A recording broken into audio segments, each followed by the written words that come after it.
Hi, my name is Mia. I am a knitter and crocheter based in Scotland. I am 24 years old. I've been crocheting since I was about 7, but I just started knitting in the last couple of years during the pandemic. I am self-taught at both. Crocheting I started really young, but taught myself properly as an adult because I'd been taught how to do it with tiny baby fingers and it wasn't very efficient.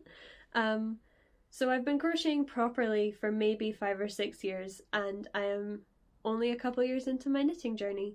Knitting is kind of what I tend to gravitate towards these days, because I love making garments. I think there's nothing better than wearing a knitted garment and getting a compliment and getting to see that you made it.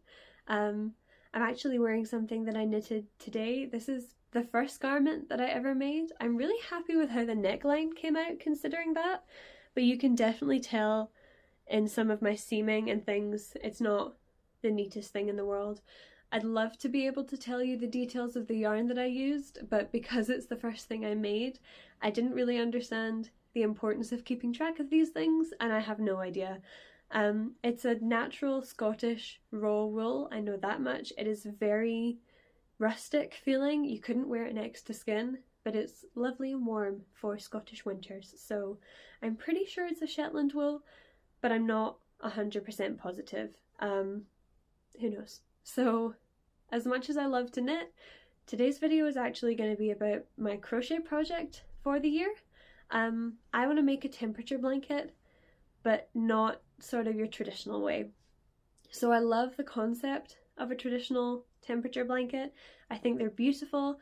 I think it's a lovely memento. Personally, I'm getting married this year. It's a big year for me, and I'd love to have kind of a memento from something as big as that. The colour scheme and the size and the time-consuming elements of your usual temperature blanket aren't really my thing, so I'm gonna mess with it a bit. And if you're like me and those elements of it don't really suit you, hopefully this helps. But yeah, my main issues with it are, first of all, the kind of primary colours. I'm going to be moving to a farmhouse in May, and it's just not, you know, the primary colours, the red to blue sort of colour scheme doesn't work with the sort of antique countryside vibes of that house. So I'm changing it to a much more neutral colour scheme, and I'm not going in order from like a warm to cool tone. I just find it a bit literal. I would love for this blanket to just look like a blanket that I made for my living room, but my future husband and I know that it's a memento from 2024, the year we got married. So I want it to be a bit more subtle than your traditional blanket. My next issue, as I kind of said, is they tend to be really time consuming. I've seen people who don't finish their temperature blankets until months into the following year. This year is busy enough for me already. I just know that that's not realistic for me. I don't have that time to sit down and crochet every single day, especially because I like to knit more. I just know that I wouldn't prioritise it, it would fall to the wayside, and that would be a shame. So I wanted to fix that problem for myself, and also they just end up huge sometimes. Like, I've seen people make blankets that are too big for their queen-sized beds. I personally do not need a blanket that big, so I've chosen to make a project that should hopefully fix all 3 of those problems. Obviously I'm a week into the year, so we'll see. But I just thought I'd share with you the way that I'm going to do my blanket in case these are problems that you have as well, and maybe I can help fix them. So firstly, I'm going to show you kind of what my concept is, then I'm going to go through my yarn and colour choices. So this is the first granny square that I have done for the year. My blanket is going to be granny squares. I think it's a much more time efficient way to make a blanket of a reasonable size. And as you can see, I only have 2 colours even though I'm a week into January. This is the square for my first week. So my plan is to make a square for every week of the year with the coldest temperature and the hottest temperature kind of denoted in these 2 little colours. And then I'm going for this natural coloured yarn for the 3 other rows. I'm hoping that's going to make it look a bit more cohesive than if it was just straight up colour the whole way through and a bit more subtle. So this is the first week of January's granny square. This is my plan for the whole year through. That should bring me to 52 squares. That doesn't divide very evenly into a square sort of blanket. I think it only divides by like 13, which is no use. So my plan is to make 4 more squares, one for each corner, and I'm thinking what I will do for those is the coldest temperature of the whole year and the hottest temperature of the whole year recorded in those colours. So those squares will match, but none of the others will, in theory. And then like a little scalloped border I think would look nice, just to kind of bring it together. So that's my plan. I don't know how much I will stick to that, or if maybe I'm going to change that plan, but I think that is the way to go for just now. So I'm just going to run through with you the yarns that I have chosen. You can see this natural colour is what I've used as the base for every square. So this is the colour Natural by Valley Yarns in their Northampton line. I saw Northampton and thought that it would be like England, Northampton. It is not, it is American. I didn't do my research there, that's on me. But I'm actually quite happy with my choice. It's quite woolly, not super woolly. I don't know that I would use it for a garment personally, not one next to skin anyway. But it's a really nice feeling Peruvian yarn. It's 100 grams and it's 247 yards, so it's a sort of DK worsted weight kind of thing. I got it from Lovecrafts on sale. I don't love going to big companies like Lovecrafts. I love, especially when I'm knitting, going for smaller, more independent makers, but I find that more difficult when I'm crocheting than when I'm knitting. I think because so many people gravitate towards natural fibres when they're knitting, like making garments and things, it's really easy to find information on how yarn works up for a garment. I think a lot of people crochet with colourful acrylics and things.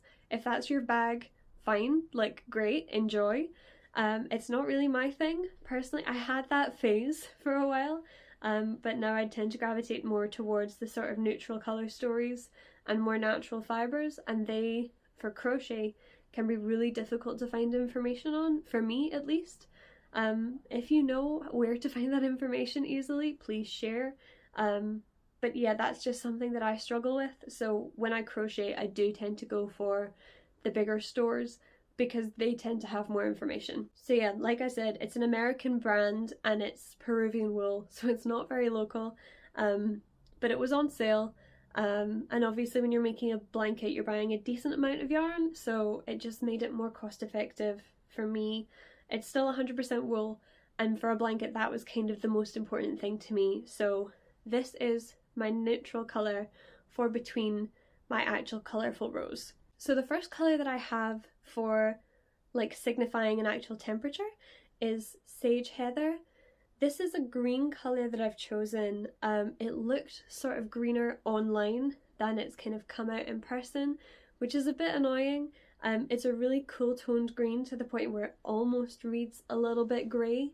I've got some warmer colours in the blanket, and so I'm hoping, especially because there is a darker green coming up, that will sort of bring out the warmth in it. I think it looks okay on camera. In person it does read as a really grey sage green. I'm not mad at it, but I don't love it. So this is the colour that I have chosen for anything below 0 degrees Celsius. It's all going to be in Celsius because I am in Britain. So this is my colour for the coldest temperatures of the year. My next colour up is Chestnut Heather. This is like a really rich chocolatey brown. It's super warm, it's lovely. I haven't got to use it yet for the actual blanket, but this is for anything between 1 and 5 degrees inclusive. So this is for the kind of colder days, but not quite as cold as we are getting just now. Then I have the brown heather. You can see I did get to use that as well in my first square for the warmest temperatures. This is for 6 to 10 degrees. So it's Scotland. It is not getting warm yet by any means. We haven't had a day over 10 degrees recently, which is a bit of a bummer. But it is it's brightening up a bit now, which is nice. It hasn't been as wet. I think this is actually a really lovely colour. I love how it turned out in the square. I think it comes across beautifully against that kind of cream neutral colour. So I'm really happy with that choice. My next colour up is this dark olive heather. I think this is actually much nicer than I expected. I was expecting a nice green colour, but it's just so rich and beautiful, and it really, you can't see it super well on camera. The closer I bring it, the worse it kind of gets. But it does have a lot of sort of variation. It almost looks mossy. This is for between 11 and 15 degrees, so I won't get to use this for a while, but I'm really looking forward to it being sort of on the, like, the middle of the sides of the blanket. I think that's roughly where this will fall, and I think it will just add a lovely depth to the colour scheme, so I'm excited about this one. I then go back to kind of a neutral. It almost matches what I'm wearing today, but this is the colour Fawn, and this is for 16 to 20 degrees Celsius. So this will be sort of just outside the middle, obviously because this is a temperature blanket with the lowest and highest temperatures denoted. There's going to be a lot more variation in where the colours show up. It's not going to be quite as linear cold to hot to cold as a normal one. I'm kind of looking forward to that because, again, I think it will make it look much more subtle. But we'll see how it turns out. I think this will fall roughly in the middle of each side, but I'm quite happy with this colour again. It brings in the sort of neutrals that I was excited about. I think it just makes the colour scheme on the whole a lot cozier. I'm really looking forward to seeing how this turns out in the blanket, and I think it will look really nice next to my warmest colour of the year. So this is the colour Autumn Heather, and I just thought that the warmth of this would be really lovely to bring some richness to the centre of the blanket. I probably won't get to use it as much as the others because this is for anything above 20 degrees, and in Scotland we don't see that super regularly. There's maybe a few weeks in the summer where we get a bit of that, but I just thought it was such a lovely warm colour for the centre of the blanket. If you have the green, sort of like that dark olive, sort of on the edges of the centre, I think it will bring a lot of depth to the middle of the blanket. So those are my colour choices. Hopefully I'm going to be able to figure out how to add some b-roll so you can see what they all look like together. I don't know if I'm there yet with my technical skills. I guess we'll find out. But yeah, that's my idea for my temperature blanket for 2024. As you can see, I've already blocked the first square, so I'm hoping the fact that they're smaller will make it easier for me to keep on top of things like that, like sewing in my ends. This took me less than half an hour, including sewing up my ends and things like that, so I'm hoping if I only have half an hour's work to do every week, I'm going to be able to keep on top of it. I'm also hoping to be able to seam them as I go. I don't know what method I'm going to use yet, I'll let you know, but I think because it's less work, it should be easier to keep on top of stuff like that, and obviously it would make it easier for me to keep track of what week is what. Initially, I think if I just pop a stitch marker in the corner to denote how many weeks it is, it will be easy to keep track, but when we start getting into the teens, that's just not feasible. So I think that I'm going to try and join them as I go. I haven't decided yet if I'm going to do those coloured corners yet. I need to figure that out before I start joining things so I know what row we're going in, but I have like 6 weeks to figure that out before I get to the end of my 7 by 8 kind of numbers. So we'll see how that goes. I also have a couple things on my needles at the minute that I might be able to update you on in a couple of weeks. I have one that it's so close to being finished, but I ran out of one of the yarns just before I got to the ribbing just for the cuff here. So that was upsetting. I lost at Yarn Chicken. So hopefully I'll be able to show you the finished garment in a couple of weeks. I also have a new cardigan on my needles, so I might be able to show you a bit more of that in the coming weeks. I literally just got the start of the back done, so there's no point in showing you that just now because it's all curling up because it's stockinette. But yeah, I'll maybe have some more to show you in a couple of weeks. So that is my temperature blanket plan for 2024. Thank you so much for watching. I hope that maybe it's inspired you to take your own spin on it. Let me know if it's something that you're working on or what you're working on in general. I'd love to kind of chat about it in the comments if you're up for it. And hopefully I'll see you again in a couple of weeks. Bye!